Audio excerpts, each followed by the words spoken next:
Seoul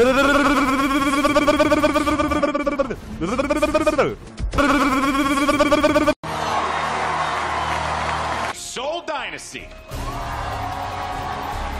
Coming off of a victory against Shanghai yesterday, 3-1. They didn't play their starters that day, as a matter of fact, but you saw Bunny run rampant for everyone, so yeah, I mean, well, it basically looked like they told the Seoul Dynasty team, you know what, you guys are going to run dive, never switch from this composition, and Bunny, let's see how hard you can carry 1v6. He carried pretty damn hard, but it wasn't hard enough. They dropped the map against Shanghai, and in stage 1, that cost them playoffs. Once again, they made the same mistake in hubris, and I want to see this team really step it up, because if that loss is going to bite them, it's going to hurt again. Yeah. I mean, I talked to Cookie yesterday after their match, and he said that they decided to split their roster for this very week. So the lineup you're now seeing has specifically practiced for these maps against this very team. So I therefore expected dominant performance. No pressure, but a lot of pressure, actually. Yeah, no problem. I mean, they have sort of settled into this meta in stage 2, of course, but I think we need to see this guy, Munchkin, step up a little bit for these top games versus the top teams. I think Seoul Dynasty has been pretty comfortable thus far in the matchup they've had so far. But I need to Munchkin, see him step up another level and actually compete with the top tracers in the league. But you know, they can always sub him out and just put Bunny back in. I thought he looked sick yesterday. Obviously, such things. We're going to start off in Volskaya. Soul's played really well on Volskaya lately. 100% win rate here in stage 2 on Volskaya, so it's going to be tough for Philly to come out on it. If we get to Gibraltar, it goes the other way. Philly's got 100% win rate on Gibraltar as well, so the pool is very interesting here. Roaring through, they're shredding opponents, and then they hit some of the tougher opposition. We see them stumble. Seoul, right now, Philadelphia Fusion, they cannot take them lightly. This is all the info available here for Seoul Dynasty. Drive by Deadeye, where you go up on the ramp. Well, Jaehong's on a mission, and well, the shots are there, and he comes out of stealth too early, not gonna be able to get those high-value targets. Boombox already picked the coalescence, but he gets hacked. Beautiful work there from Jaehong, and it will be a full clean here from Seoul Dynasty, hunting. Seoul Dynasty should be able to collect this first point rather quickly now. Where you see Fleta right now is where they initially started poking around with their tanks, and they were looking for where people... No barrier here for Toby. Gets delayed, but he will get it off. And Seoul Dynasty will pick up the first map here versus the Philadelphia Fusion, remaining undefeated on Volskaya. There's a bit of a grind involved, you know, to stay at the top and have that drive. And while these guys, everybody here competing at the league, they are the best of the best. They've got it.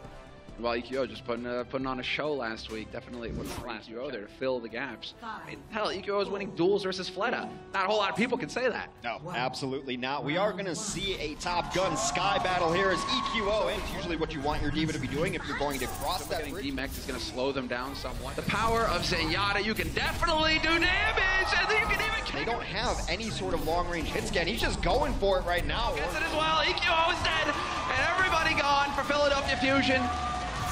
A very solid performance here from Seoul Dynasty at the beginning of this series, up 2-0 in maps just like that. This is one of their favorite maps, and that's a different squad played yesterday for Seoul than are going to play today.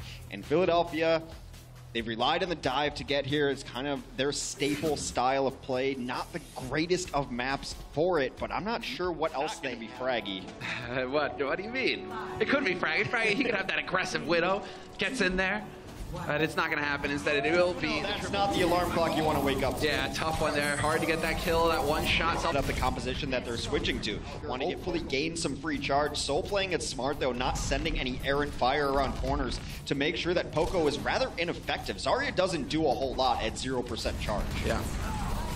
You definitely needed those barriers. Exactly. Look at that. 40 energy now for Zumba. He's going to be feeling good about that. He's got his barrier as well. Can continue to charge it up. 76. Now the hurt's going to come in. There's the grab right into the corner. 3 quick kills for Seoul Dynasty. Make it 4.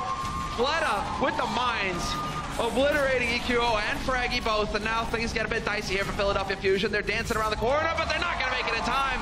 Boombox. As I say that, of course, Toby's going to be all the way back there just keeping it alive. But it's not going to be good enough. Philadelphia Fusion make it happen.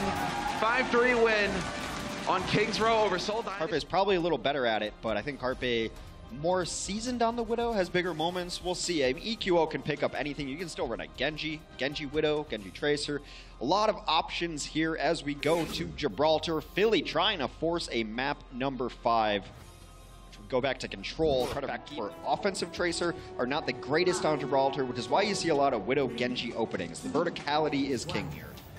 Oh, Carpe on the high ground, trying to force them off. Carpe gonna have something to say about that, but never mind. She will eventually get whittled down, and Munchkin cuts off the reinforcements. It will be Seoul Dynasty prevailing in the end. 3-1 victory over the Philadelphia Fusion.